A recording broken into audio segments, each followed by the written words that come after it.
Hay un aspecto en el cual Magritte es, por lo menos en el discurso que él hace sobre su pintura, casi podríamos decir completamente contrario a Dalí. En un sentido así más o menos inmediato, para empezar por algo cercano, pues podríamos entender esta oposición a partir del rechazo casi instintivo que Magritte siente hacia el psicoanálisis como herramienta artística. La manera quizá más intuitiva de captar ese déficit de sentido que afecta a los cuadros de Magritte quizás sea reparar en eso que decía Michel Foucault en su breve escrito sobre Magritte titulado «Esto no es una pipa». Allí decía Foucault que Magritte viola el principio de representación. Digamos que por mucho que sea la semejanza de esas figuras que aparecen en los cuadros de Magritte con los objetos de la percepción corriente, tiene que haber algo en esas figuras que deniegue esa semejanza, que impida hacer ese trayecto simbólico desde la imagen de la pipa hasta la cosa pipa, ¿no? Tiene que haber una especie de traición de las imágenes con respecto a la realidad para que se produzca ese efecto. La pipa, de la palabra pipa con la pipa, como veremos enseguida, son interesantes para comprender el efecto Magritte, pero solo pueden producirse cuando se ha llevado a cabo la desconexión principal, a saber, cuando se ha sugerido no que la imagen de la pipa no es una pipa, sino que la imagen de la pipa no representa una pipa. Es decir, que no remite a un objeto exterior al cuadro, que es solamente una imagen.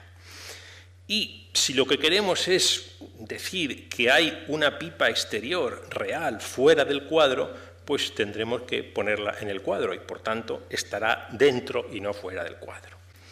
Y también en Magritte, desde luego, encontramos a menudo estas reuniones de objetos sin ton ni son, mares y escaleras, farolas y bombardinos, ángeles y leones, manos, velas y ramas, estatua, hoja y hemisferio, pesas, cuba y Tarzán. En fin, son cuadros de muy difícil lectura, es decir, no parece sencillo saber qué historia cuentan, y por eso, aunque de una manera diferente de lo que ocurre en los cuadros no figurativos, también en este caso da un poco lo mismo por dónde empecemos y por dónde acabemos, ¿no? Bueno, pues podríamos decir que estos cuadros de Magritte son paradojas visuales, que igual que el enunciado, esta frase es falsa, pues que es un enunciado que se autoniega al mismo tiempo que se autoafirma, pues también los cuadros de Magritte a veces dicen esta mesa es falsa, ¿no? Nos remiten siempre a la superficie y nos impiden salir de la superficie hacia lo que suponemos que representa, es decir, nos encierran en el cuadro. Porque resulta que entre la colección de objetos que Magritte tenía en su desván también había palabras.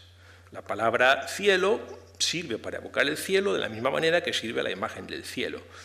Si no se quiere pintar una sirena debajo de un dedo índice, se puede perfectamente escribir en el suelo la palabra sirena y utilizar el dedo como si fuera la I y los hemisferios de Magdeburgo para hacer la función de punto.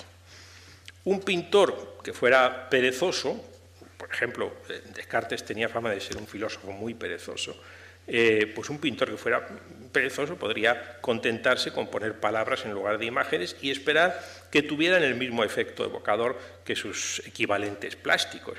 No solo como si fueran, digamos, instrucciones para pintar un cuadro, hay que pensar que es un poco así como Magritte preparaba sus cuadros, sino como si fueran el cuadro mismo, ¿no?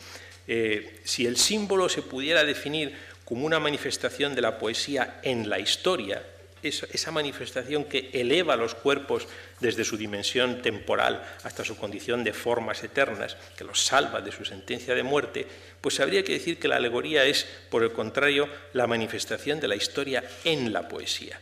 El descendimiento de los cuerpos desde su esencia eterna hasta su existencia temporal, el modo patético como la poesía se hace historia. Por eso la calavera de Holbein solo puede aparecer todavía en su tiempo como un objeto insólito que viola las reglas de la composición de la escena, que todavía eran las reglas de la belleza, de la misma manera que la calavera de Hamlet en el soliloquio de To be or not to be, pues solo se presenta como un enigma incomprensible.